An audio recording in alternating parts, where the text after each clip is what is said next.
Having immediately left middle school number 3 on Sportivna Street at the end of episode 6, Igor led us away from what remains of the road and into the undergrowth once more.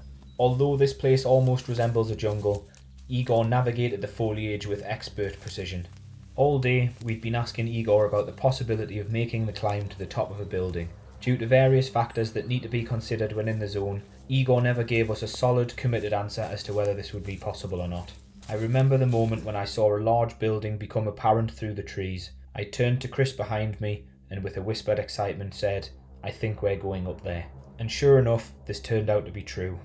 We were about to climb a building that we'd seen before, but not paid very much attention to. A 16-storey apartment block that overlooks Pripyat Central Square. Those who visited the zone will know of which building I speak. One of Pripyat's tallest, and the one adorned with the Soviet hammer and sickle motif upon its roof. It was time to climb.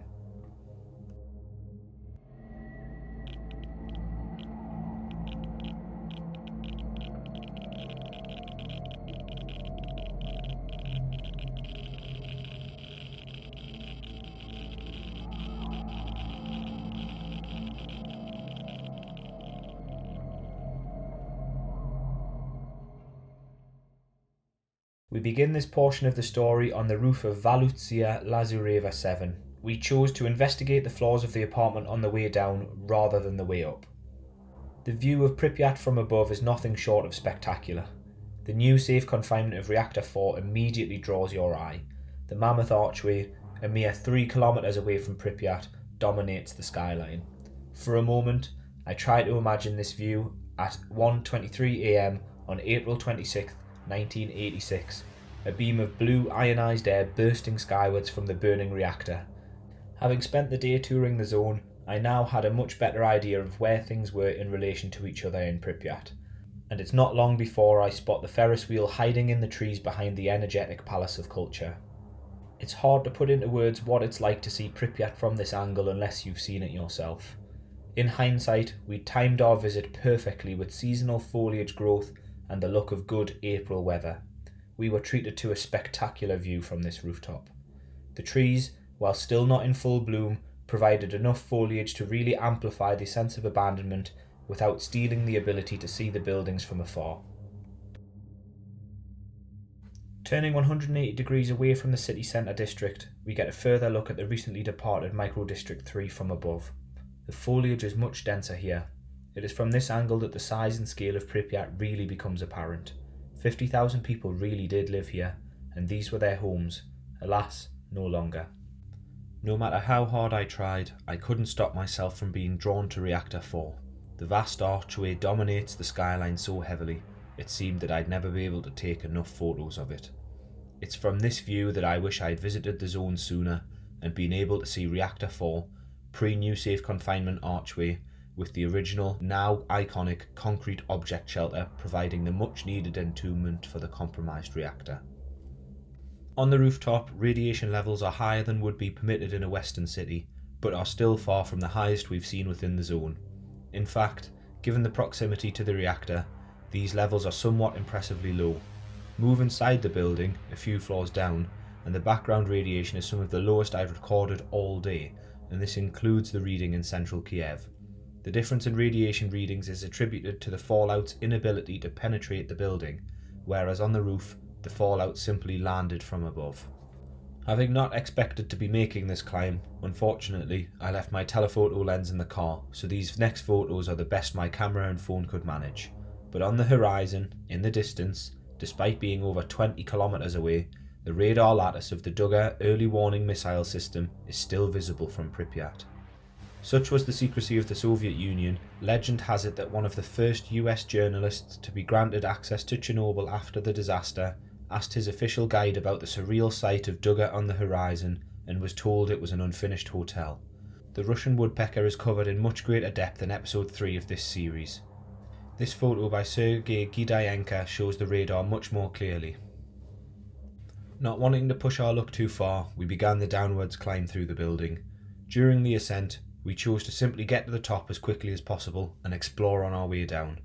Picking floors at random, we ventured away from the stairwell into the corridors and apartments.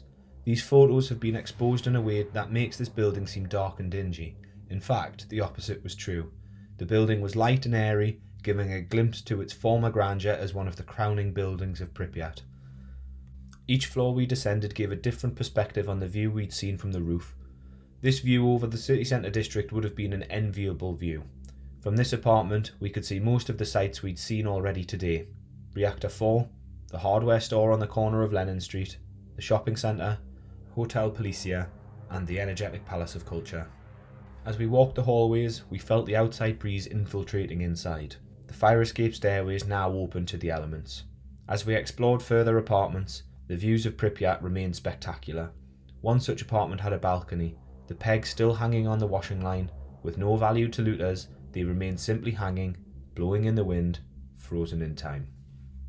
Being 16 stories tall, this apartment building was equipped with a lift. It appears that the doors have been removed, possibly for their scrap value, leaving the shaft dangerously open.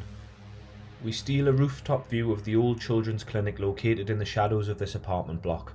Due to our limited time and the sheer size of the abandoned city, it is physically impossible to explore every building in a single day. Those who return to the zone, be this legally or otherwise, are often afforded the sights that those first-time visitors are not. I already have a long list of things to see should I ever return. The mailboxes lie open. The board above lists each of the residents of the apartment block. 124 apartments, 124 homes, 124 families. Now gone. For this building will never again see the life that it once did. We regrouped with Igor, who remained outside whilst we were within the apartment block, and set off once again through the trees to our next destination. It was at this point that I realised that I was rapidly running out of space on my camera's memory card. I made a conscious decision to be more purposeful with my photographs and videos from now on in order to ensure that I had space left for the rest of the day. Our next destination was a 2-storey nursery, kindergarten number 7, also known as the Golden Key. The average age of a citizen of Pripyat was 26. As a result, Pripyat was built with many schools and preschools. As with all other educational facilities we've seen so far on this day, toys remained left behind, gathering dust. We had limited time here, as Igor had a few more destinations that he wanted to show us before we had to begin the return journey to the Diatki checkpoint to make the mandatory zone exit curfew. But before we left, we did get to see the famous rusting maternity beds of the Golden Key before leaving.